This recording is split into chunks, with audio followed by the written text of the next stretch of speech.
Listeners. आज हम जो है ब्लॉक 14 के 4 के यूनिट नंबर 15 को कवर करेंगे साइकोलॉजिकल डिसऑर्डर्स में। और जो हमारा यूनिट 15 है वो है trauma and stresses related disorders. तो इस यूनिट में हम देखेंगे कि स्ट्रेस क्या होता है, जिसको कि हम तनाव कहते हैं हिंदी में, और जो स्ट्रेसर है यानी जिसकी वजह से हमें स्ट्रेस होता है उनकी क्या क्या विशेषताएं हैं। स्ट्रेस और स्ट्रेस रिलेटेड रिस्पॉन्सेज को भी हम देखेंगे कि किस तरीके से अगर जब हमें स्ट्रेस होता है तो उससे रिलेटेड क्या क्या रिस्पॉन्सेज किसी इंडिविजुअल में आते हैं, और स्ट्रेस एंड फिजिकल हेल्थ में क्या रिलेशनशिप है, स्ट्रेस और मेंटल हेल्थ में क्या रिलेशनशिप है।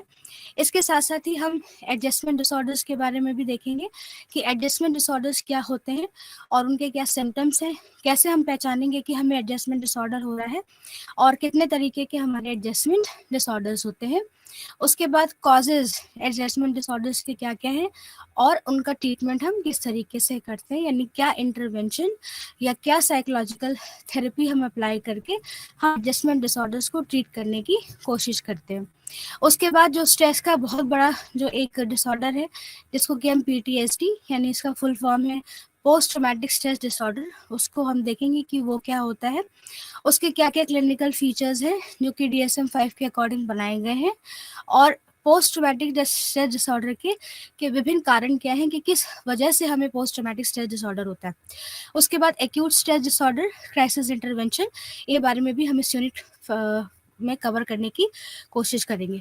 तो सबसे पहला यही है जो लर्निंग ऑब्जेक्टिव है इसके कि स्ट्रेस क्या है और किस तरीके से स्ट्रेस को डिस्क्राइब किया गया है, मेंटल डिसऑर्डर्स क्या होते हैं जो स्ट्रेस की वजह से होते हैं, और एडजस्टमेंट बेस्ड स्ट्रेस डिसऑर्डर्स के क्या क्या हमारे क्लिनिकल या नैदानिक विशेषताएं हमारी क्या क्या हैं, कैसे हम कहेंगे कि ये एडजस्टमेंट स्ट्रेस डिसऑर्डर है।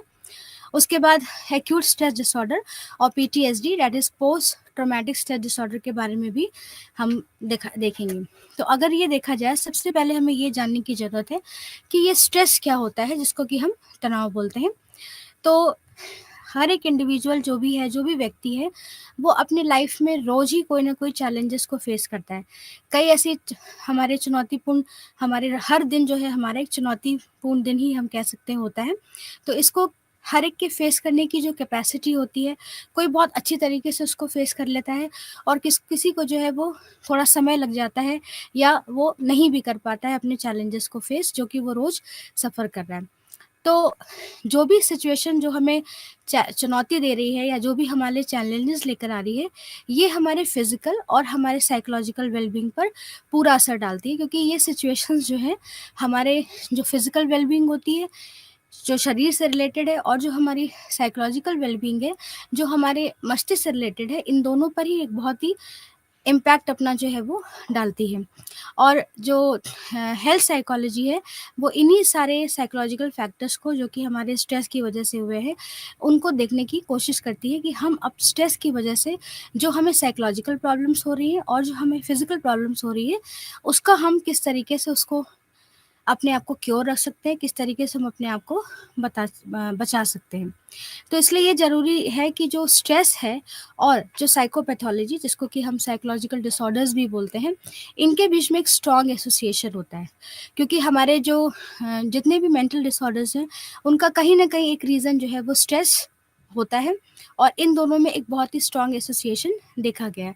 तो जो DSM-5 है, जो कि हमने पिछले ब्लॉक में देखा था कि DSM-5 जो कि diagnostic statistical manual of mental disorders है, जिसके कि हम DF5 सीरीज़ में आ चुके हैं। तो उन्होंने ये बताया कि जो ट्रॉमा और जो स्ट्रेस रिलेटेड डिसऑर्डर्स है उनका क्लासिफिकेशन हम किस तरीके से कर सकते हैं, क्योंकि DSM हम जानते हैं कि इट इज़ अ क्लासिफिकेटिव सिस्टम जो कि साइकोलॉजिकल डिसऑर्डर्स के लिए बनाया गया है। तो ये DSM-5 ये बताता है कि जो भी हमारे ट्रॉमा से रिलेटेड डिसऑर्डर्स हैं या हमारे स्ट्रेसर से रिलेटेड डिसऑर्डर्स हैं उनको हम किस तरीके से क्लासीफाई उनको किया गया है इस DSM-5 में। तो सबसे पहले ये ज़रूरी है हमारा जानना है कि इस क्लासिफिकेशन को देखने से पहले सबसे पहले हम ये जानते हैं कि स्ट्रेस का क्या मतलब होता है, कि what is stress according to the DSM-5, और स्ट्रेस को हम किस तरीके से परिभाषित करेंगे। क्योंकि स्ट्रेस जो है वो बेसिकली एक हमारा कह सकते हैं कि एक बॉडली रिस्पॉन्स है कि जब भी हमारे लाइफ में कोई इस तरीके के सर्कमस्टांसेस होते हैं जहाँ पर हमें चैलेंजेस को फेस करना पड़ता है, ये जो कि हमारे वेलबींग पर असर डालती है, और उसको किस तरीके से हम उससे कोप अप करते हैं, क्या हमारे पास रिसोर्सेज हैं जिससे कि हम इन चैलेंजेस को से अपने आप को बचा पाएँ। तो जो इन चैलेंजेस को लेकर के जो हमारा बॉडली रिस्पॉन्स है, जो हमारी बॉडी जिस तरीके से हमें रिस्पॉन्स करती है, उसको हम जो है वो स्ट्रेस हम कह सकते हैं। तो जो कोई भी इंडिविजुअल होता है वो फिजिकल और साइकोलॉजिकल जो उसके ऊपर डिमांड्स आ रही हैं, अगर उसके पास इन डिमांड्स को पूरा करने के लिए अवेलेबल रिसोर्सेज है, तब तो कोई प्रॉब्लम नहीं है, तब तो उसको किसी तरीके का तनाव नहीं होगा और वो तनाव एक अच्छे तनाव में बदल जाएगा। लेकिन अगर जो भी हमारे ऊपर फिजिकल और साइकोलॉजिकल डिमांड्स आ रही हैं सिचुएशन की वजह से, और अगर इसको पूरा करने के लिए हमारे पास रिसोर्सेज नहीं है, हम उस प्रॉपर तरीके के स्रोत जो है वो नहीं जुटा पा रहे हैं इन डिमांड्स को पूरा करने के लिए, तो इंडिविजुअल जो है वो स्ट्रेस की स्टेट में क्या हो जाता है, आ जाता है, उसको स्ट्रेस जो है वो कह सकते हैं कि फील होना शुरू हो जाता है। तो इस तरह अगर इस डेफिनेशन को देखा जाए तो यहाँ पर दो मेन कंपोनेंट्स जो हैं वो निकल कर आते हैं। एक है हमारा फिजिकल कंपोनेंट जो कि हमारे बॉडली चैलेंजेस से लेकर के आ रहा है, और एक है हमारा साइकोलॉजिकल कंपोनेंट जो कि जिसमें कि हम जो अपनी लाइफ में के जो सर्कमस्टांसेस हैं उनका जो हमारा परसेप्शन है उसको रिलेटेड चीज़ें वो आ रही हैं। तो हम कह सकते हैं कि जो स्ट्रेस है एक डायनेमिक कंस्ट्रक्ट है, और ये जो है जो भी हमारे ऊपर जो भी डिमांड आ रही है, चाहे वो फिजिकल डिमांड से रिलेटेड चीज़ें हो, चाहे वो हमारे साइकोलॉजिकल डिमांड से रिलेटेड चीज़ें हो, अगर हम उससे रिलेटेड अपने रिसोर्सेज को नहीं जुटा पा रहे हैं या हम उससे कोप अप नहीं कर पा रहे हैं, तो हम स्ट्रेस की जो है वो कंडीशन में आ सकते हैं। तो इस तरीके से हम कह सकते हैं कि अगर हम इसको मैथमेटिकली स्ट्रेस को देखें कि तो स्ट्रेस क्या है, हमारा एक प्रेशर है हमारे ऊपर, लेकिन ये प्रेशर जब ग्रेटर हो जाता है, हमारे पास अवेलेबल रिसोर्सेज नहीं हो पाते हैं इस प्रेशर को कम करने के लिए, तो हम कह सकते हैं कि जो व्यक्ति है वो हमारा स्ट्रेस की कंडीशन में है और उसको स्ट्रेस हो रहा है। लेकिन अगर वो अवेलेबल रिसोर्सेज जुटा ले रहा है, प्रॉपर तरीके से अपने आप को कोप अप कर ले जा रहा है, तो यही स्ट्रेस जो है हमारा एक अच्छे स्ट्रेस में क्या हो जाता है, बदल जाता है, जिसको कि हम यू स्ट्रेस बोलते हैं। और यही अच्छा स्ट्रेस जो है हमें आगे जाकर के अचीवमेंट को दिलाता है। तो अगर ऐसे देखा जाए तो स्ट्रेस में हमें 3 कंपोनेंट्स जो हैं वो निकल कर के आते हैं। हम कह सकते हैं कि अगर जो पूरी चीज़ें अभी तक हमने देखी कि स्ट्रेस क्या है, तो उससे हम कह सकते हैं कि हमें 3 कंपोनेंट्स के बारे में पता चलता है स्ट्रेस के। पहला है stress as a stimulus. Stress एक उद्दीपक की तरह है। तो जो भी फिज़िकली और साइकोलॉजिकली चैलेंजेस हमारे लाइफ में हैं, जिनको कि हम स्ट्रेसर कहते हैं, तो वो एक तरीके से हमारे लिए उद्दीपक का काम करते हैं। जैसे कि किसी लव्ड वन की डेथ हो जाना, या जो है वो मीटिंग में बॉस से जो है हमें जो भी चैलेंजेस आ रहे हैं, बॉस हमारा बहुत डिमांडिंग है और हम उसकी डिमांड्स को पूरा नहीं कर पा रहे हैं, या हम अपने टारगेट को अचीव नहीं कर पा रहे हैं, तो इससे रिलेटेड जो भी चीज़ें होती हैं उसको हम स्ट्रेसर बोलते हैं, और यही स्ट्रेसर हमारे लिए एक तरीके से उद्दीपक का काम करते हैं स्ट्रेस को कराने में। तो स्ट्रेस एज अ स्टिमुलस जो कि पहला कंपोनेंट है। उसके बाद स्ट्रेस जो है वो एज अ रिस्पॉन्स की तरह भी लिया गया है, एक अनुक्रिया की भी तरह लिया गया है। तो जो साइकोलॉजिकल और फिजिकल रिस्पॉन्स जो भी स्ट्रेसर के लिए होता है, उसको हमने स्ट्रेन कहा। जैसे कि अगर हमारे पास स्ट्रेस आया तो हमारे अंदर बॉडली चेंजेस हुए, ठीक है, हमारे इमोशंस और थॉट्स जो है वो हमें चेंज होते हुए दिखाई दिए। तो जब भी हम स्ट्रेसर को एक्सपीरियंस करते हैं, और स्ट्रेसर क्या है, स्ट्रेसर वो है जिनकी वजह से हमें स्ट्रेस हो रहा है, कह सकते हैं कि एक तरीके के कॉज है जिनकी वजह से हमें क्या होता है, स्ट्रेस होता है। तो स्ट्रेसर क्या है, स्ट्रेस एज अ रिस्पॉन्स में हमने साइकोलॉजिस्ट ने ये कहा कि जो भी फिजिकल और साइकोलॉजिकल रिस्पॉन्सेज हमारे स्ट्रेसर की वजह से होते हैं, उनको हम स्ट्रेन बोलते हैं। और ये स्ट्रेन जैसे कि बॉडली चेंजेस जो हमारे अंदर हुए स्ट्रेसर की वजह से, या हमारे थॉट्स और इमोशंस में जो भी चेंजेस हुए जब भी हम स्ट्रेसर को फील कर रहे हैं, तो उसको एज अ रिस्पॉन्स हमने ट्रीट किया। उसके बाद स्ट्रेस जो है वो एज अ प्रोसेस की तरह भी लिया गया है। तो ये प्रोसेस जो है, जो भी हमारा स्ट्रेस की वजह से जो भी इंटरेक्शन हो रहा है और एडजस्टमेंट में जो भी हमारी प्रॉब्लम्स आ रही हैं, इन दोनों के इंटरेक्शन की वजह से जो कुछ भी हो रहा है, तो उसको उन्होंने कहा ट्रांजेक्शन्स। तो ट्रांजेक्शन्स बेसिकली क्या है कि ये स्ट्रेस का वो प्रोसेस है जहाँ पर हम इंटरेक्शन और एडजस्टमेंट से रिलेटेड जो भी चीज़ें मिलती हैं हमें देखने को, उसको हमने ट्रांजेक्शन कहा। तो इसमें स्ट्रेसर भी इंक्लूड्स होते हैं और स्ट्रेन भी इंक्लूड होते हैं, और ये जो इंडिविजुअल और इन्वायरमेंट के बीच में जो रिलेशनशिप होता है उसको उस डायमेंशन को दिखाने में मदद करते हैं। तो ये जो है स्ट्रेस का कॉन्सेप्ट ये था कि अगर हम स्ट्रेस को बहुत ही सिंपल शब्दों में हम ये कहना चाहें कि जो भी हमारे ऊपर फिजिकल और साइकोलॉजिकल डिमांड्स आ रही हैं और अगर हम उन डिमांड्स को पूरा नहीं कर पा रहे हैं या हम उच्च तरीके के रिसोर्सेज नहीं जुटा पा रहे हैं, तो हम स्ट्रेस की कंडीशन में जो है वो आ जाते हैं। और स्ट्रेस में जो है हमें 2 तरीके के पहले कंपोनेंट्स दिखे, फिजिकल कंपोनेंट और द साइकोलॉजिकल कंपोनेंट, जिसकी वजह से हमें स्ट्रेस हो रहा है। और इसके अलावा अगर इन डेफिनेशन को हम देखें तो हमें स्ट्रेस के 3 कंपोनेंट लिए कि स्ट्रेस एक तरीके से उद्दीपक का कार्य करता है, स्ट्रेस एक रिस्पॉन्स है और स्ट्रेस जो है वो एक प्रोसेस है। उद्दीपक किस तरीके से, यहाँ पर स्ट्रेसर को बताया गया। स्ट्रेस एज अ रिस्पॉन्स में हमने स्ट्रेन को डिस्क्राइब किया, जो भी हमारे स्ट्रेसर की वजह से साइकोलॉजिकल और फिजिकल रिस्पॉन्सेज हो रहे हैं, या स्ट्रेसर को हम जो भी साइकोलॉजिकल और फिजिकल रिस्पॉन्स दे रहे हैं वो हमारा स्ट्रेन है, that is the stress as a response हो गया। And stress as a process में जो है प्रोसेस ये इन्वॉल्व करता है इंटरेक्शन और एडजस्टमेंट को, जिसको कि हमने ट्रांजेक्शन्स बोला।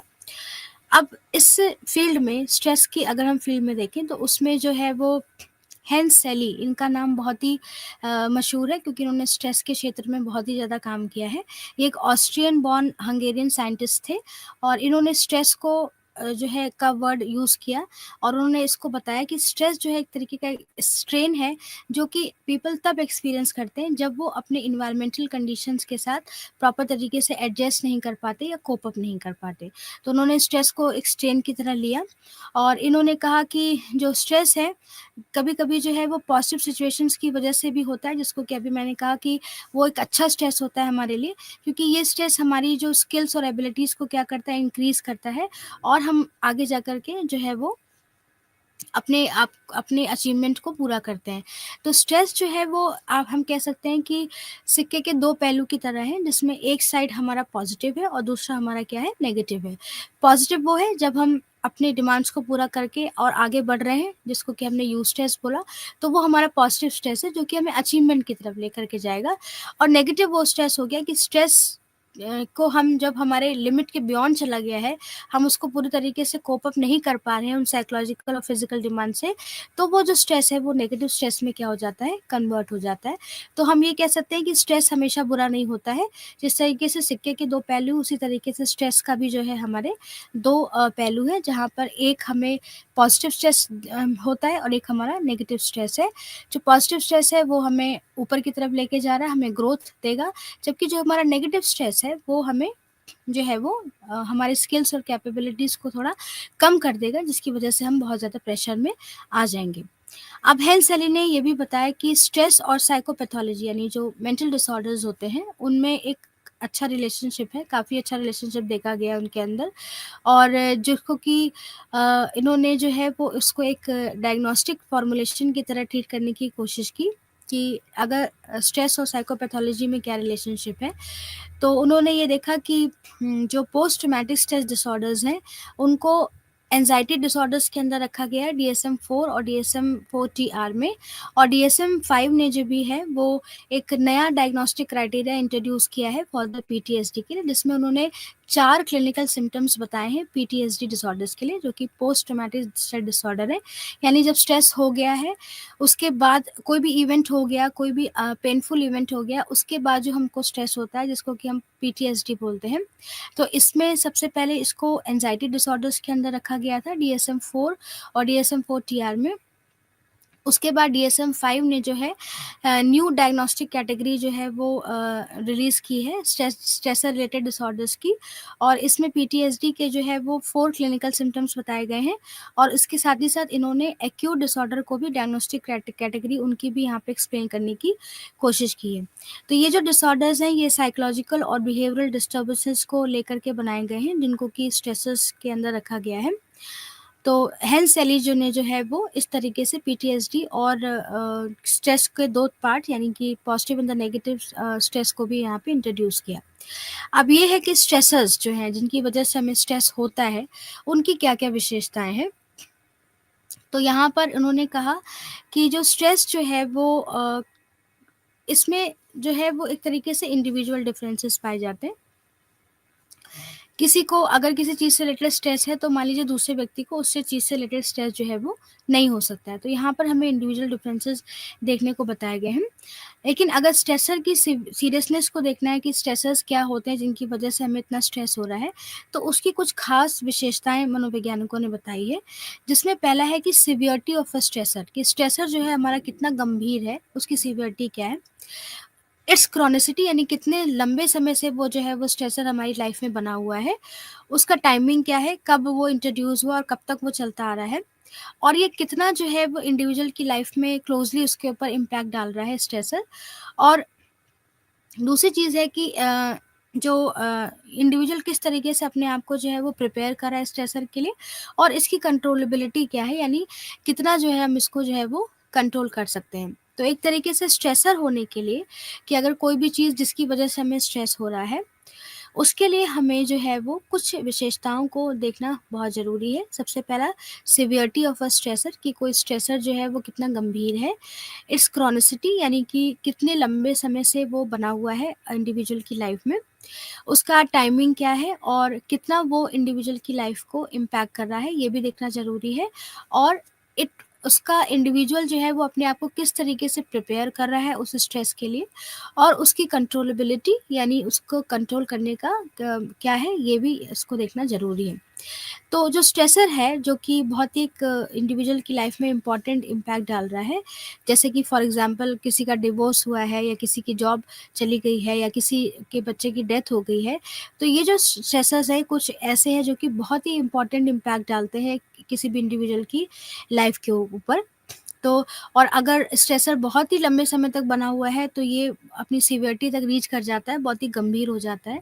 तो जैसे अगर मान लीजिए कोई पर्सन जो है, जो कि अपने फिजिकल डिजीज़ की वजह से बहुत लंबे समय से जूझ रहा है, तो उसके अंदर फ्रस्ट्रेशन और उसके अंदर और भी कई चीज़ें जो है, साइकोलॉजिकल डिस्टर्बेंसेस हमें देखने को मिलेंगी।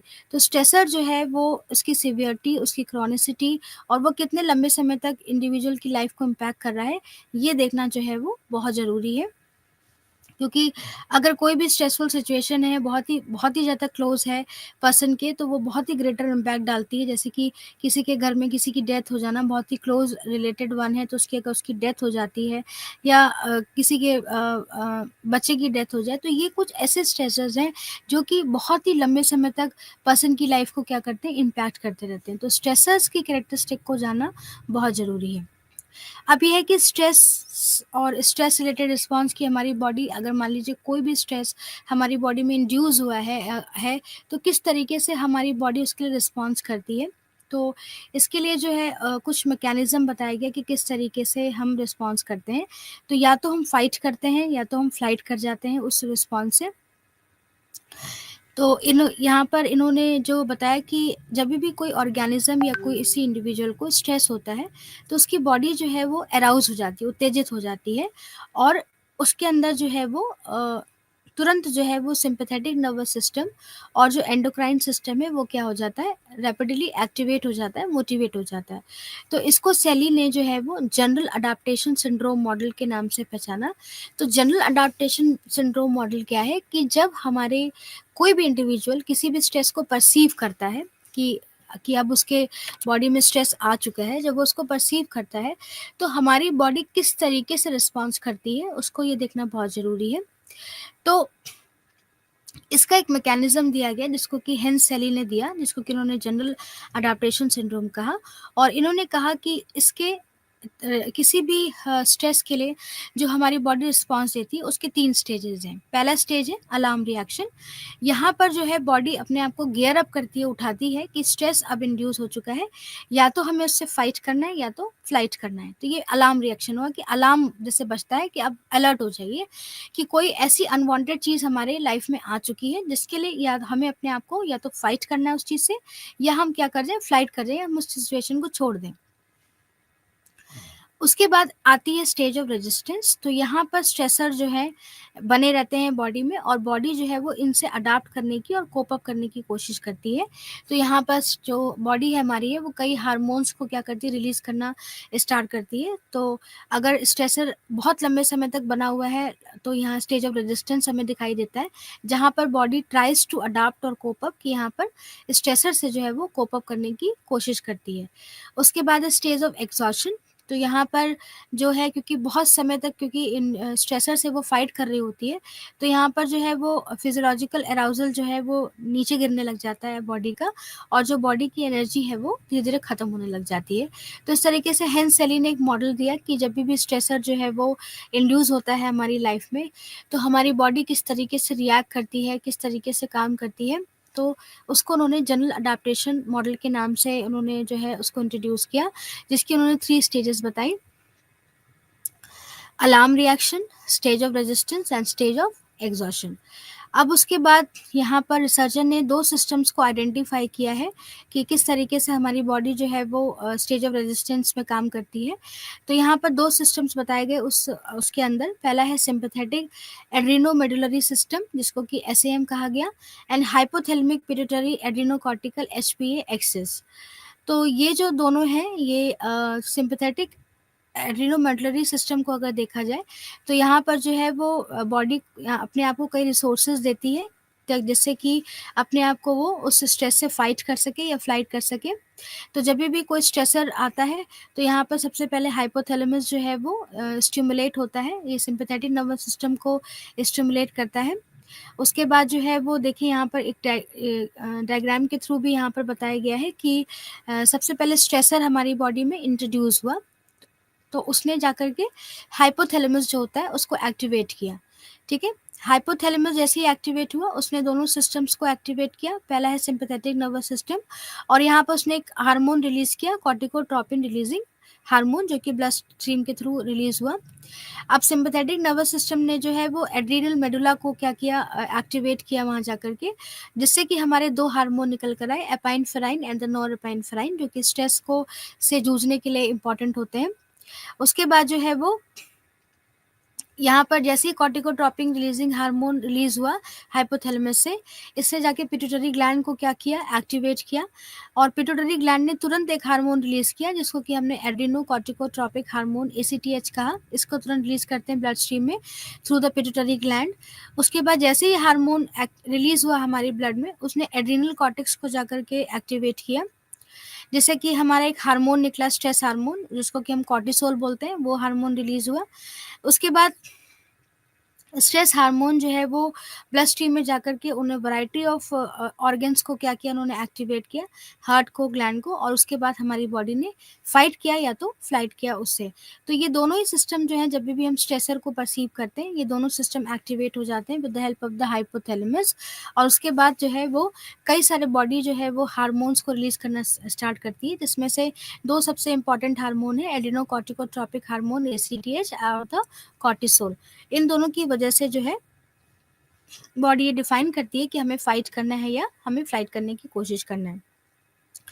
उसके बाद अनदर सिस्टम यहाँ पे, जैसे कि hypothalamic pituitary adrenocortical HP axis के बारे में भी हमने बताया कि किस तरीके से यहाँ पर पहले हमारा जो है वो कॉर्टिकोट्रोपिन रिलीज हार्मोन रिलीज हुआ, उसके बाद पिट्यूटरी ग्लैंड एक्टिवेट हुआ, पिट्यूटरी ने जो है एड्रिनो कॉर्टिकोट्रोपिक हार्मोन रिलीज किया, उसने जाकर के एड्रिनल कॉर्टेक्स को जो है वो एक्टिवेट किया, उसके बाद स्ट्रेस हार्मोन जो है वो निकल करके आया। तो इस तरीके से 30 वैरायटीज ऑफ स्ट्रेस हार्मोन जो है ब्लड स्ट्रीम में निकलते हैं ड्यूरिंग द स्ट्रेसर, जब बॉडी हमारी स्ट्रेसर को फेस करती है, और वो अपने कई सारे ऑर्गन्स को एक्टिवेट करती है, जैसे कि ग्लैंड्स हैं, हार्ट बीट्स हैं, हार्ट्स को इस तरीके से, और बॉडी अपने आप को प्रिपेयर करती है, इधर या तो फाइट कर जाएगी या तो वो फ्लाइट कर जाएगी।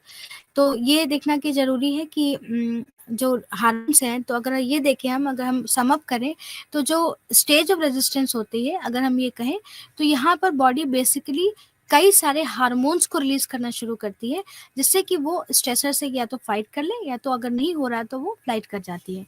तो इस तरीके से बॉडी जो है वो स्ट्रेसर से फाइट करने की कोशिश करती है with the help of the 2 system, sympathetic adrenomedullary system और द हाइपोथैलेमिक एक्सिस, इस तरीके से।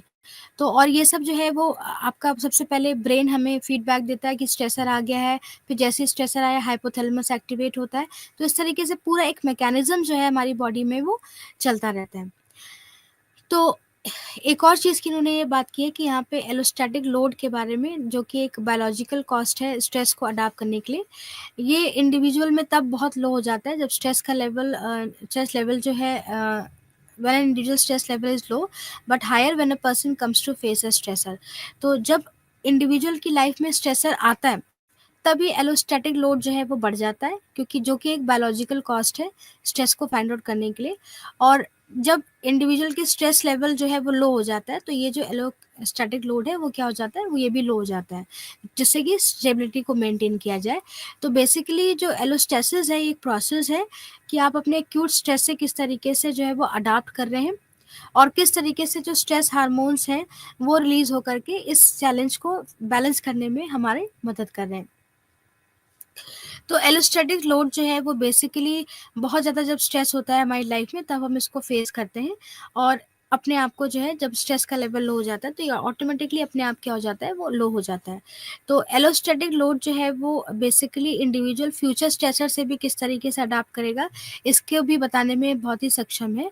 और ये कह सकते हैं कि इसके 4 इंपॉर्टेंट हमें फैक्टर्स हैं जो हमें देखने को मिलते हैं, कि सबसे पहला स्ट्रेस के लिए जो स्ट्रेस से हमारा एक्सपोज़र कितना है, कि बहुत कम एक्सपोज़र हुआ है या हमारा ज़्यादा एक्सपोज़र हुआ है। तो अमाउंट ऑफ एक्सपोज़र, ये पहला फैक्टर है जिससे कि इंडिविजुअल अपने फ्यूचर स्ट्रेसर से भी अपने आप को निपटा सकता है।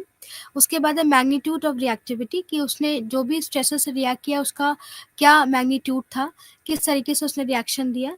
फिर रेट ऑफ रिकवरी स्ट्रेसर से क्या है, और रिसोर्स रेस्टोरेशन की, और रिसोर्स कितने उसके पास बचे हैं। तो इस तरीके से हम कह सकते हैं कि हेंस सेली ने एक बहुत ही अच्छा मॉडल दिया, जिसके थ्रू ये पता चलता है कि किस तरीके से हमारी बॉडी जो है वो स्ट्रेस से फाइट करती है, और किस तरीके से हम अपने आप को स्ट्रेसर से बचा सकते हैं। तो यहाँ पर इन्होंने जो है वो जनरल अडाप्टेशन सिंड्रोम मॉडल दिया, कि जब हमारी बॉडी में स्ट्रेसर इंड्यूस हुआ है तो बॉडी कैसे रिएक्ट करती है, और इसकी उन्होंने 3 स्टेजेस बताई। पहला था उनका अलार्म रिएक्शन, जहाँ पर बॉडी अपने आप को प्रिपेयर करती है कि अब कोई अनवांटेड चीज़ हमारे उसमें बॉडी में आ चुकी है, तो या तो वो फाइट करेगी या तो फ्लाइट करेगी। देन स्टेज ऑफ रेजिस्टेंस है, जहाँ पर कई सारे हार्मोन्स जो है वो रिलीज़ करने की कोशिश करती है बॉडी, जिससे कि वो अपने आप को फाइट कर सके उन स्ट्रेसर से। और उसके बाद स्टेज ऑफ एग्जॉशन है, कि जहाँ पर अब अगर मान लीजिए तभी भी कंडीशन नहीं सुलझी, स्ट्रेसर से हम फाइट नहीं कर पाए और सारे हार्मोन रिलीज़ हो चुके हैं ब्लड स्ट्रीम में, तो धीरे-धीरे हमारी बॉडी जो है वो नीचे डिप्लीट होना जो है वो शुरू कर जाती है। अब यहाँ पर उन्होंने बताया कि रिसर्चर ने 2 सिस्टम्स को आइडेंटिफाई किया जो कि स्टेज ऑफ रेजिस्टेंस के दौरान बहुत एक्टिवेट होते हैं। पहला है सिम्पैथेटिक एड्रेनोमेडुलरी सिस्टम, जिसको कि सैम कहा गया है, and the hypothalamic pituitary adrenocortical axis, जिसको कि एचपीए एक्सिस हम बोलते हैं। तो यहाँ पर जो सिम्पैथेटिक मेडुलरी सिस्टम है, ये बॉडी को प्रिपेयर करती है फाइट और फ्लाइट के लिए, और जब भी स्ट्रेसेस हम एनकाउंटर्ड होते हैं तो हाइपोथैलेमस जो है वो सिम्पैथेटिक नर्वस सिस्टम को स्टिमुलेट कर देता है, जिससे कि एड्रिनल मेडुला जो है वो एक्टिवेट होता है, और वो स्ट्रेस हार्मोन्स एपाइनफ्राइन और नॉन एपाइनफ्राइन यानी adrenaline and the non adrenaline को क्या करता है, एक्टिवेट करता है। और ये जो है पूरी बॉडी में सर्कुलेट होते रहते हैं, जिससे कि हार्ट रेट जो है वो इंक्रीज़ हो जाता है, और बॉडी में जो ग्लूकोज़ है वो रैपिडली जो है वो मेटाबॉलाइज़ होना स्टार्ट कर देता है, क्योंकि ग्लूकोज़ हमें एनर्जी देता है। तो जितना हम एनर्जी स्ट्रेसर जितना होगा, हमें एनर्जी की भी बहुत ज़रूरत होगी, जिससे कि हम उस स्ट्रेसर से फाइट कर सकें। उसके साथ ही साथ एचपी एक्सिस भी एक्टिवेट करता है हाइपोथैलेमस, तो जहाँ से पहला हार्मोन रिलीज होता है कॉर्टिकोट्रोपिन रिलीजिंग हार्मोन, जो कि ब्लड स्ट्रीम में आता है, फिर वो पिट्यूटरी ग्लैंड को एक्टिवेट करता है, फिर एड्रेनोकॉर्टिकोट्रोपिक हार्मोन उससे एक्टिवेट हुआ, देन एड्रिनल कॉर्टेक्स जो है वो एक्टिवेट होता है, वहाँ से कॉर्टिसोल निकलता है। उसके बाद स्ट्रेस में 30 वराइटीज़ ऑफ हार्मोन निकलते हैं, जो कि ब्लड स्ट्रीम में जो है वो एक्टिवेट होते हैं, और जो फ्लाइट और फाइट रिस्पॉन्स के लिए रिस्पॉन्सिबल होते हैं। उसके बाद उन्होंने एलोस्टैटिक लोड के बारे में बात की, दैट इज जो कि बायोलॉजिकल कॉस्ट है ऑफ अडाप्टिंग टू स्ट्रेस, और ये तब लो हो जाता है जब स्ट्रेस का लेवल हमारे में लो हो जाता है, लेकिन जब हम पर्सन किसी भी स्ट्रेसर को फेस करता है तो उसका लेवल जो है वो हाई होता है। तो एलोस्टेसिस जो है वो इसी स्टेबिलिटी को, जो अनस्टेबिलिटी है, उसको मेंटेन करने का काम करता है, जहाँ पर वो अपने एक्यूट स्ट्रेस से जो क्या करता है, अपने आप को अडाप्ट करने की कोशिश करता है, और हार्मोन्स के थ्रू बैलेंस को रिस्टोर करने की कोशिश करता है, ताकि वो चैलेंजेस को क्या कर सके, फेस कर सके। अब एलोस्टैटिक लोड जो है वो वियर एंड टियर सिचुएशन भी क्रिएट करता है बॉडी के अंदर, जहाँ पर बॉडी जो है वो इम्पेयर हो जाती है फ्यूचर स्ट्रेसर से जो अपने आप को अडाप्ट करने के लिए, और 3-4 फैक्टर्स की वजह से होती है।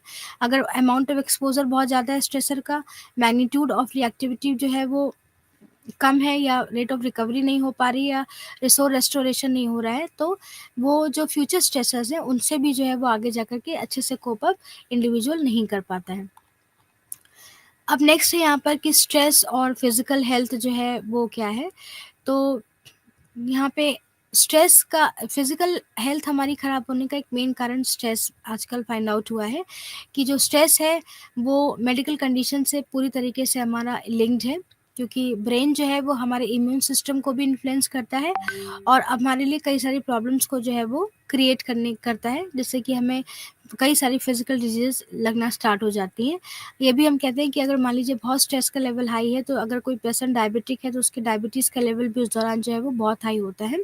तो स्ट्रेस जो है वो हम देख सकते हैं कि किसी न किसी तरीके से हमारे फिजिकल कंडीशन से जो है वो काफ़ी हद तक रिलेशन में रहता है, क्योंकि हम जानते हैं कि हमारे माइंड और बॉडी में एक तरीके का रिलेशनशिप होता है। तो अगर हमारा माइंड अच्छा है तो हमारी बॉडी भी स्वस्थ होगी, और अगर बॉडी स्वस्थ है तो हमारा माइंड भी जो है वो स्वस्थ देखा गया है। तो फिजिकल और अभी अब रिसर्चर्स ने ये फाइंड आउट किया है कि कई सारे ऐसे डायबिटीज़ है, अल्सर है, कैंसर है, इवन कई सारे ऐसे जो है फिजिकल कंडीशंस हैं जिनका जो एक मेन कारण जो है वो स्ट्रेस है, क्योंकि अगर स्ट्रेस का लेवल बहुत हाई है तो हमारे अंदर इन सारे फिजिकल डिजीज को देखने की हमें हमें मिलता है कि डायबिटीज़ का लेवल बहुत हाई हो रहा है, अल्सर बढ़ रहा है या कैंसरस हो रहा है पेशेंट, बिकॉज क्योंकि एक मेन रीज़न इसका क्या है, हमारा स्ट्रेस है। Then stress and mental health. तो स्ट्रेस एंड द जो साइकोलॉजिकल डिसऑर्डर्स हैं उनका एक बहुत ही स्ट्रॉन्ग नेगेटिव रिलेशनशिप है इन इसमें। तो अंदर category of trauma and stress से रिलेटेड डिसऑर्डर DSM-5 ने जो है वो स्ट्रेस की वजह से जो हमें डिसऑर्डर्स होते हैं उनको कैटेगराइज किया है, जिसमें पहला डिसऑर्डर है हमारा PTSD, post traumatic stress disorder. दूसरा है हमारा adjustment disorder, acute stress disorder, reactive attachment disorder, disinhibited social engagement disorder, other specified trauma and stressor related disorder, and the unspecified trauma and stressor related disorder। तो ये सारे disorders हैं जो कि DSM-5 ने कैटेगराइज किए हैं ड्यू टू द स्ट्रेस, और इसको अब हम एक डिटेल में धीरे में आगे चलते हैं। सबसे पहला है एडजस्टमेंट डिसऑर्डर। तो ये जो डिसऑर्डर है एडजस्टमेंट डिसऑर्डर, ये एक साइकोलॉजिकल कॉन्सिक्वेंस है किसी भी कॉमन स्ट्रेसर के लिए, जो कि हमारे इमोशनल और बिहेवियर पर जो है वो बहुत ही ज़्यादा इम्पैक्ट डालता है, और इंडिविजुअल की डेली फंक्शनिंग जो लाइफ की है वो भी उसको हैम्पर करता है, उससे जो हम डेली काम कर रहे हैं वो भी नहीं कर पाते हैं। तो ये कंडीशन तब ऑकर होती है जब इंडिविजुअल जो है वो किसी भी स्ट्रेसफुल इवेंट से अपने आप को कोप अप नहीं करता है, जैसे कि रिलेशनशिप इश्यूज़ हैं, या हमको वर्क अपने काम से निकाल दिया गया, या किसी भी लव वन की हमारे घर में डेथ हो जाती है। तो ये कुछ ऐसे स्ट्रेसेस हैं जिनसे कि इंडिविजुअल जो है वो कोप अप नहीं कर पा रहा है। और ये जो एडजस्टमेंट डिसऑर्डर्स हैं ये अडल्ट और चिल्ड्रन दोनों को ही बहुत बुरी तरीके से इफ़ेक्ट करते हैं, कि यहाँ पर जो पर्सन है वो अपने लाइफ में एडजस्ट जो है वो प्रॉपर तरीके से नहीं कर पा रहा है। तो इसमें जो है इसमें कई सारे फिजियोलॉजिकल साइकोलॉजिकल सिम्टम्स और फिजिकल सिम्टम्स दोनों ही देखने को मिलते हैं इस एडजस्टमेंट डिसऑर्डर के अंदर। तो यहाँ पर जो है वो 6 टाइप्स के एडजस्टमेंट डिसऑर्डर्स को बताया गया है, और हर एक टाइप जो है वो उसके अलग अलग सिम्टम्स जो है वो हमें देखने को मिलते हैं। यानी 6 टाइप के एडजस्टमेंट डिसऑर्डर्स हैं जो हमें देखने को मिलते हैं, और हर एक के सिम्टम्स जो है वो डिफरेंट तरीके के हैं। तो यहाँ पर जो है वो, और जो सिम्टम्स ऑफ एडजस्टमेंट डिसऑर्डर है वो पर्सन टू पर्सन वेरी करता है। हर एक पर्सन के लिए वही चीज़ नहीं एप्लीकेबल होती, क्योंकि हमारे इंडिविजुअल डिफरेंसेस हमें देखने को मिलते हैं। तो ये सिम्टम्स भी जो है वो एडजस्टमेंट रिलेटेड सिम्टम्स भी जो है वो हमें अलग अलग देखने को मिलेंगे। तो ये जो सिम्टम्स है बेसिकली 3 मंथ जो भी स्ट्रेसफुल इवेंट हुआ है उसके 3 मंथ से ही देखने को मिलने लग स्टार्ट हो जाते हैं, और ये पर्सन जो है वो एक्सपीरियंस करता है, इसमें बहुत ज़्यादा उसको नेगेटिव डिस्ट्रेस देखने को मिलता है। और ये अगर सिम्टम्स जो हैं वो 6 मंथ्स तक लगातार बने हुए हैं तो ये लेस सीवियर है, और उसके बाद ये धीरे-धीरे ये सिम्पटम्स जो है वो क्या होते हैं, फेड होना स्टार्ट कर देते हैं। अगर ये सिम्पटम 6 महीने तक लगातार या उससे भी ज़्यादा लगातार बने हुए हैं तो ये तो इनको हमें प्रॉपर तरीके से ट्रीट करना फिर ज़रूरी है। अब सिम्पटम्स क्या हैं and types of adjustment disorders क्या हैं, तो यहाँ पर मेजर सिम्पटम्स जो बताए गए हैं, पहला है emotional and the cognitive symptoms, यानी जो हमारे संवेग और हमारे जो संज्ञानात्मक उस पे जो इफ़ेक्ट पड़ता है उससे रिलेटेड सिम्पटम्स हैं।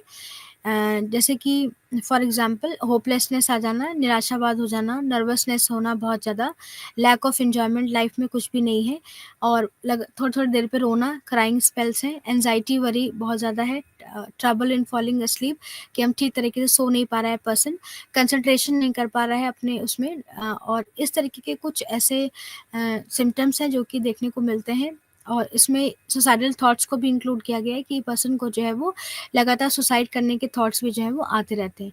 तो जो पहला सिम्पटम है वो एडजस्टमेंट डिसऑर्डर का, वो है हमारा emotional and the cognitive symptoms. उसके बाद है बिहेवियरल सिम्पटम्स, व्यवहार पर भी कुछ जो है वो सिम्पटम्स दिखाई देते हैं, जैसे कि फ्रेंड्स को अवॉइड करना, वो लोगों से बात करना पसंद नहीं करेगा, फैमिली में भी बात करना पसंद नहीं करेगा। जो बच्चे की स्कूल की जो परफॉर्मेंस है वो बहुत ख़राब हो जाएगी, स्कूल को वो बार-बार स्किप करेगा, नहीं जाना चाहेगा, स्कूल के काम को नहीं करना चाहेगा। तो इस तरह के कुछ बिहेवियरल प्रॉब्लम्स जो है वो देखने को मिलती हैं। फिर फिज़िकल सिम्पटम्स क्या हैं, जो शरीर पर हमें देखने को मिलते हैं कि नींद नहीं आती, इनसोम्निया की प्रॉब्लम है, मसल्स में जो है वो हमेशा तनाव बना रहता है, बहुत ही थकान लगती है, इंडाइजेशन हमें देखने को मिलता है, बॉडी पेन करती है हमारी। तो ये सारे कुछ फिज़िकल सिम्पटम्स हैं जो एडजस्टमेंट डिसऑर्डर से रिलेटेड हैं। और इंडिविजुअल जो है यहाँ पर बहुत ही रिबेलियस हो जाता है, बहुत ही इम्पल्सिव हो जाता है, बहुत ही तुरंत उसको जो है वो गुस्सा गुस्सा उसको आने लगता है। कई सारी चीज़ों से वो अपने आप को विथड्रॉ कर लेता है, बहुत ही उसकी एक हमेशा उदासी की कंडीशन में रहेगा, होपलेसनेस हमेशा बनी रहेगी। तो ये सारी कुछ चीज़ें हैं वो जो देखने को मिलते हैं एडजस्टमेंट डिसऑर्डर्स में। और रोना जो है वो बार-बार बहुत आता है, सेल्फ एस्टीम बच्चे का लो हो जाता है। तो ये सारे कुछ फीचर्स हैं जो कि हमें एडजस्टमेंट डिसऑर्डर्स में देखने को मिलते हैं।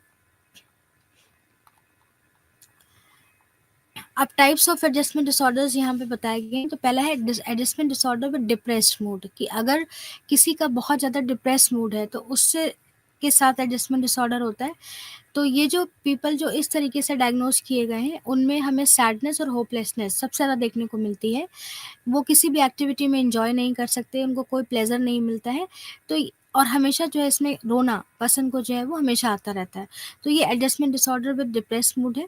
फिर adjustment disorder with anxiety, anxiety के साथ जिसको एडजस्टमेंट डिसऑर्डर हो रहा है, तो ये हमेशा बहुत ही चिंता में रहेंगे, बहुत ही वरी इनको होगी, और इनको जो है वो मेमोरी की इश्यूज़ हो जाते हैं, और इनका जो कंसंट्रेशन पावर है वो भी वीक होने लगता है। और चिल्ड्रन के केस में देखा जाए कि ये जो है डायग्नोसिस जो है वो सेपरेशन एंजाइटी की, यानी जब वो अपने पेरेंट्स से अलग हो जाते हैं तो ये सेपरेशन एंजाइटी जो है वो देखने को मिलती है बच्चों में, अगर वो अपने लव्ड वन और अपने पेरेंट्स से जो है वो अलग हो जाते हैं। Then adjustment disorder with mixed anxiety and depression, तो ऐसे लोगों में एंजाइटी और डिप्रेशन दोनों के सिम्टम्स जो है वो हमें दिखाई देते हैं, जिसकी वजह से उनकी जो डेली लाइफ का रूटीन है वो भी हैम्पर होता है बहुत ज़्यादा। Then adjustment disorder with disturbance of conduct, तो यहाँ पर बेसिकली इसमें बच्चों में जो है वो हमेशा एक दूसरे से झगड़ते रहना, जो उनका बिहेवियरल कंडक्ट है वो बहुत ख़राब होता है, चोरी करना, और अडोलसन में जो है वो वेंडलाइजिंग प्रॉपर्टी के लिए लड़ना, स्टीलिंग, चोरी करना, ये सब हमें देखने को मिलता है। और बच्चा जो है वो स्कूल को भी मिस करना क्या कर देता है, स्टार्ट कर देता है। तो ये एक प्रॉब्लम है adjustment related.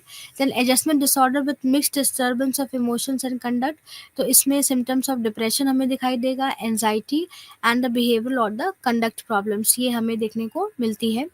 Then adjustment disorder unspecified, कोई भी अगर कोई अनस्पेसिफाइड सिम्टम नहीं है, यानी कोई भी सिम्टम हमें नहीं दिख रहा है, तो जो कि एडजस्टमेंट डिसऑर्डर से एसोसिएटेड नहीं है, तो इसमें हमें प्रॉब्लम मिलती है फ्रेंड्स से, family, school, work related issues से, इस तरीके की प्रॉब्लम्स इन लोगों से दिखने लग जाती है।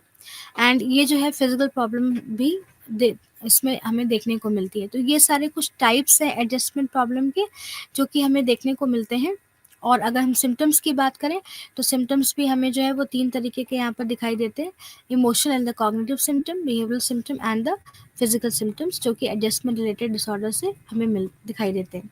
देन एडजस्टमेंट डिसऑर्डर के कॉज क्या हैं, कि क्यों ये वैरायटी ऑफ स्ट्रेसफुल इवेंट अगर किसी की लाइफ में चलता आ रहा है तो हमें एडजस्टमेंट रिलेटेड प्रॉब्लम दिखाई देते हैं, जैसे कि इंटरपर्सनल इश्यूज़ है, रिलेशनशिप्स को नहीं बना पा रहे हैं, या कोई फाइनेंशियल इश्यूज़ है, पैसे की कोई दिक्कत चल रही है, कोई मेजर लाइफ चेंजेस अगर लाइफ में आ गया, लाइफ में ट्रांजिशन हुआ कि अभी यहाँ थे फिर वहाँ पहुँच गए। कोई इलनेस बहुत लंबे समय तक चल रही है या कोई किसी क्लोज्ड वन की इलनेस बहुत लंबे समय तक चल रही है या किसी के लव्ड वन का डेथ हो जाना, कोई सडन डिज़ास्टर लाइफ में हो जाना नेचुरल या मैन मेड, और किसी तरीके का डर जो है अगर पर्सन में बना हुआ है, तो इस तरीके से ये सारे कॉज़ हैं जो कि एडजस्टमेंट डिसऑर्डर में देखने को मिलते हैं। और अगर चिल्ड्रन एडोलसेंट की बात बात की जाए, तो उसके जो टिपिकल कॉजेज़ हैं वो हो सकता है कि स्कूल से किसी बच्चे को कोई प्रॉब्लम आ रही है जो कि पेरेंट्स नहीं पहचान पा रहे हैं, या उसके फ्रेंड से कोई प्रॉब्लम आ रही है, या उसके फैमिली और फ्रेंड में जो है लगातार एक फाइटिंग सिचुएशन, लड़ाई झगड़ा बना हुआ है और एंजाइटी है सेक्सुअलिटी को लेकर के।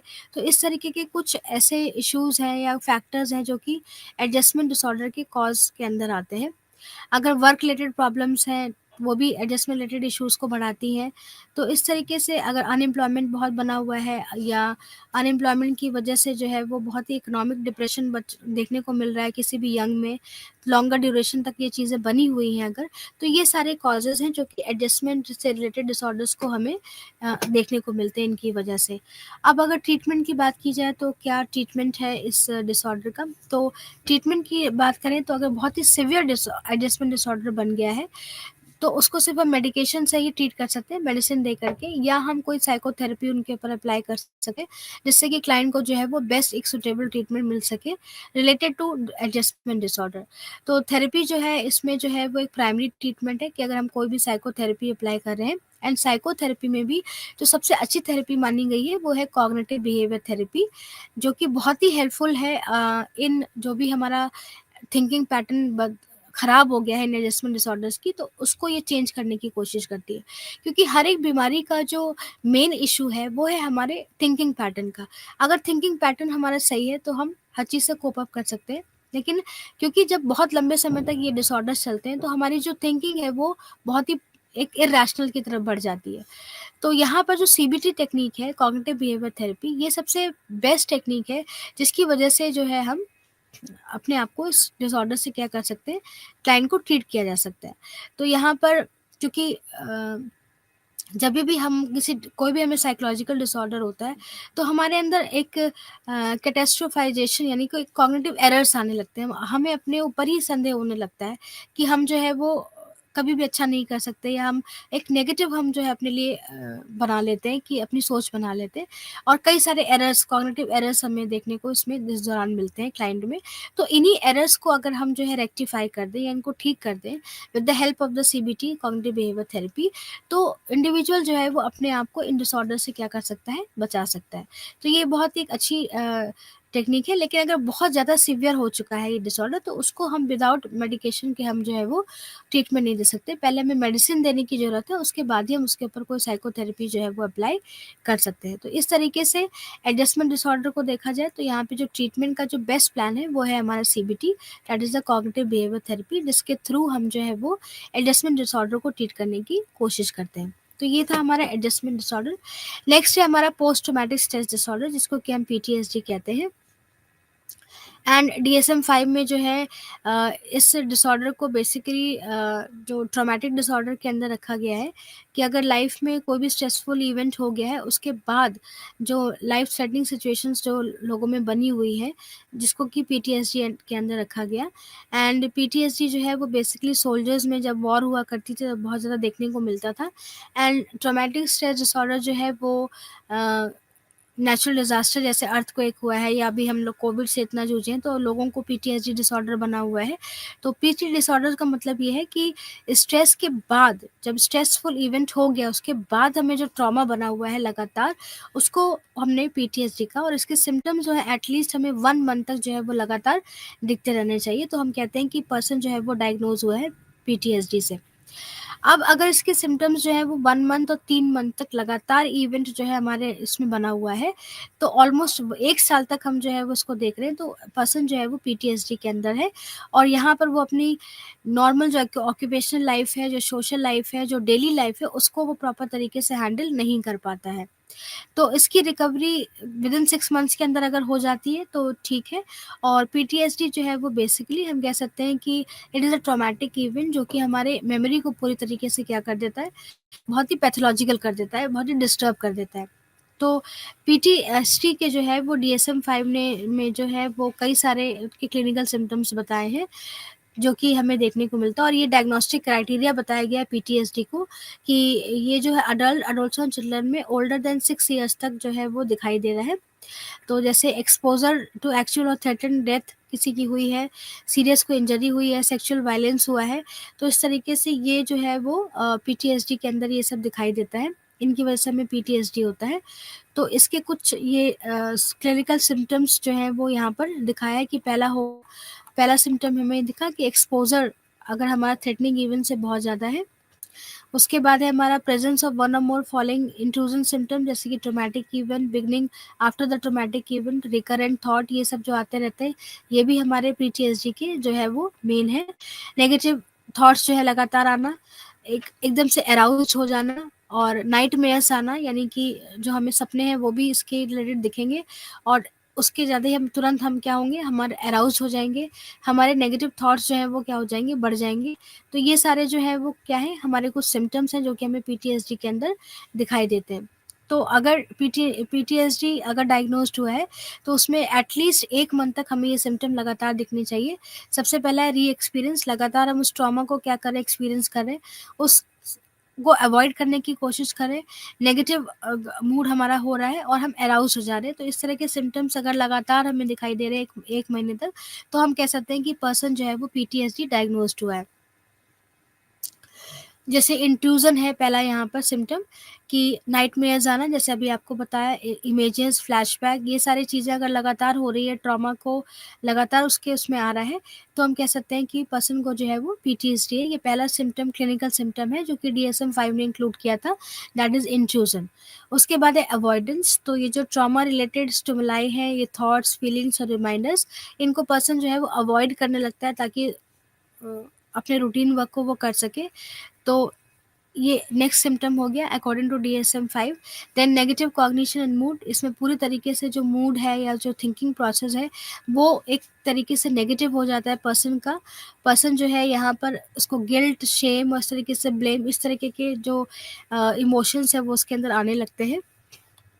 उसके बाद है अराउजल एंड रिएक्टिविटी, यहाँ पर जो है वो पर्सन एकदम से अराउज हो जाता है, हाइपर विजिलेंट हो जाएगा, या बहुत ही एग्रेसिव हो जाएगा, या उसकी जो इरिटेट होने की है वो बहुत ज़्यादा बढ़ जाएगी। तो ये सारे कुछ सिम्टम्स हैं जो कि DSM-5 ने बताए, और अगर ये क्लिनिकल सिम्टम्स चारों किसी भी पर्सन में 1 साल तक लगातार, 1 महीने तक लगातार दिखाई दे रहे हैं, तो हम कह सकते हैं कि वो पीटीएसडी डिसऑर्डर से जूझ रहा है।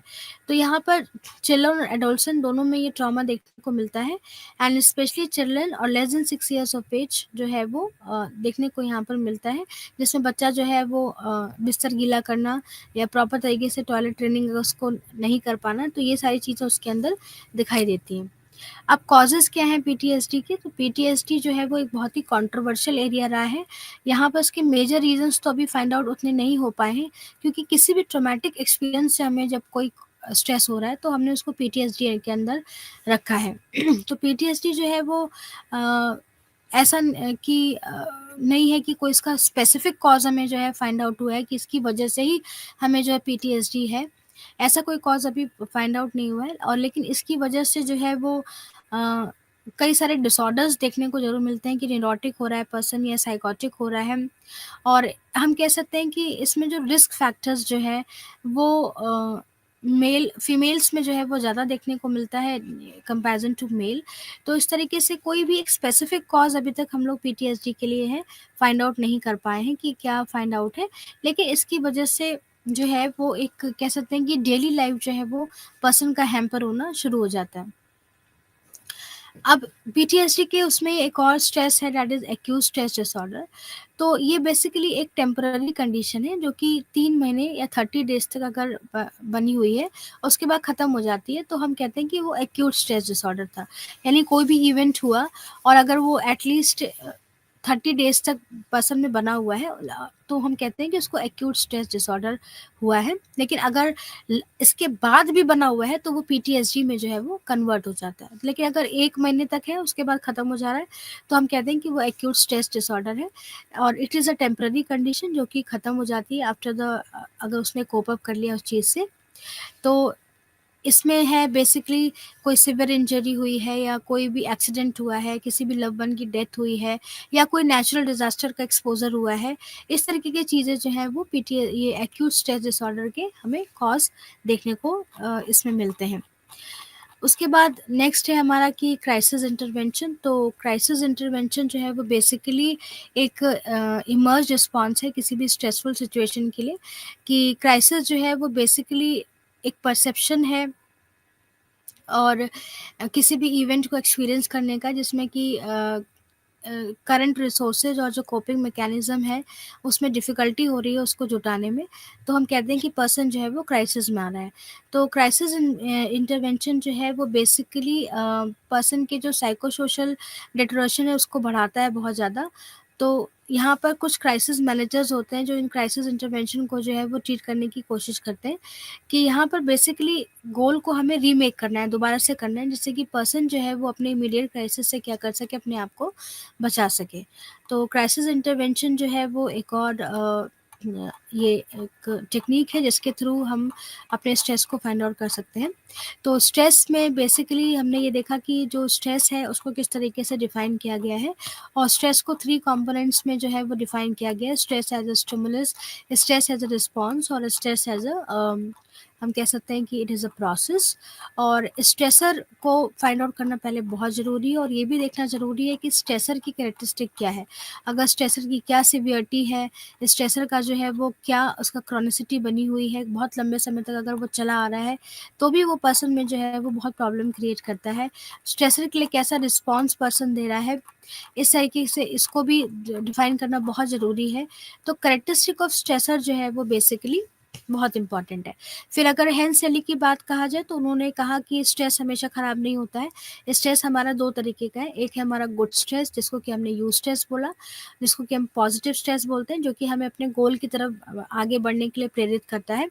क्योंकि अगर ये स्ट्रेस हमारी लाइफ में नहीं होगा, जिसको कि यू स्ट्रेस या जिसको कि कह सकते हैं कि एक एवरेज स्ट्रेस हमारी लाइफ में नहीं होगा, तो हम कोई भी अपने गोल को जो है वो बहुत बेहतर तरीके से अचीव नहीं कर पाएँगे। तो जो गुड स्ट्रेस है वो बेसिकली हमारे एक ऑप्टिमल हेल्थ और हमारे पॉजिटिव इमोशंस को से एसोसिएटेड होता है, उससे बना होता है। तो और लेकिन अगर मान लीजिए स्ट्रेस हमारी लिमिट के बियॉन्ड चला जा रहा है, तो वो डिसस्ट्रेस उसको हम कहते हैं, जो कि एक नेगेटिव स्ट्रेस है, और ये नेगेटिव स्ट्रेस हमारी परफॉर्मेंस को क्या कर देता है, हैम्पर कर देता है।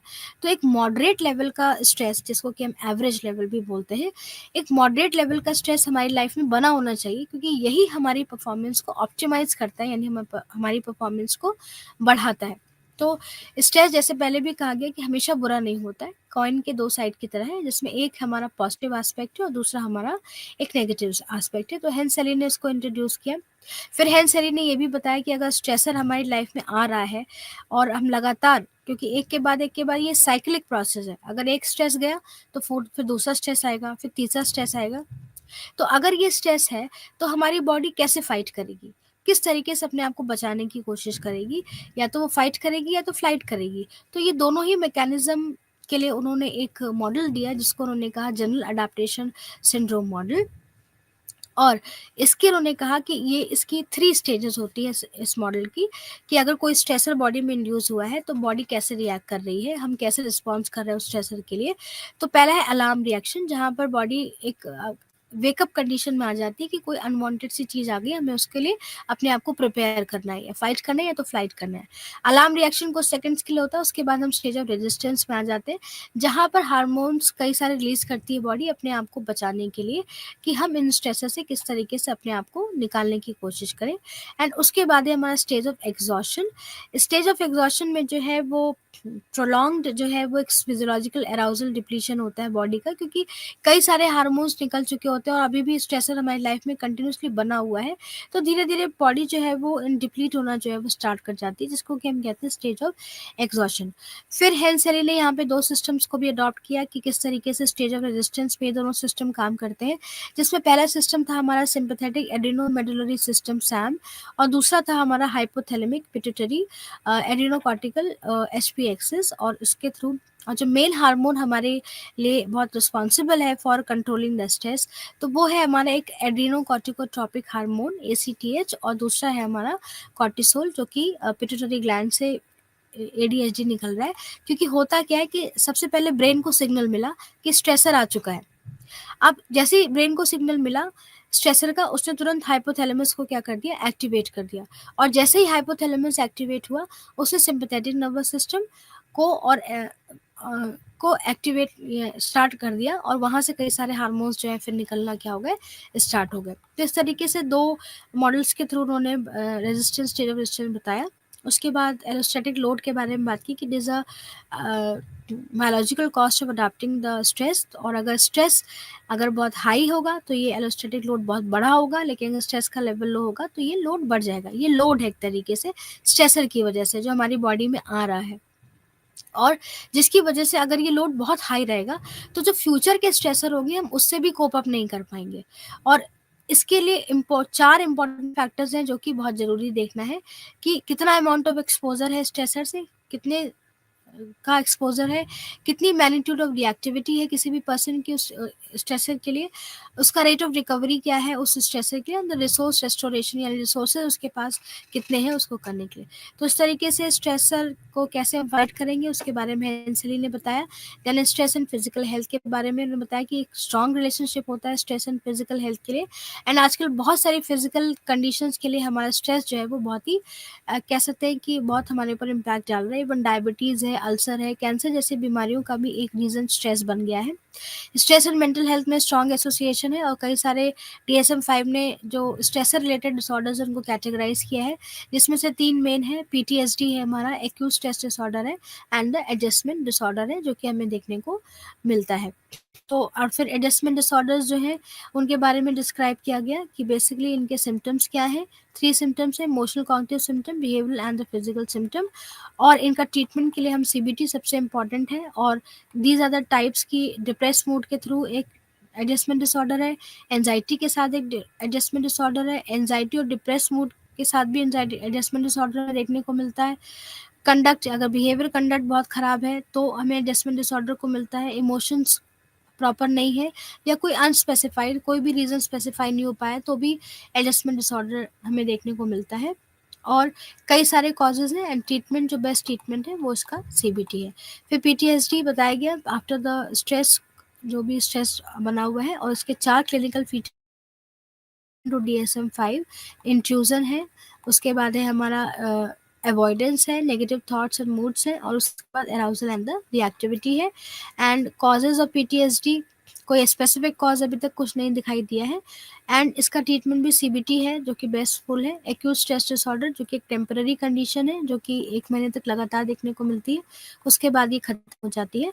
एंड द क्राइसिस इंटरवेंशन कि हम किस तरीके से क्राइसिस को मैनेज करेंगे अगर हम क्राइसिस के बारे में जान गए। धन्यवाद।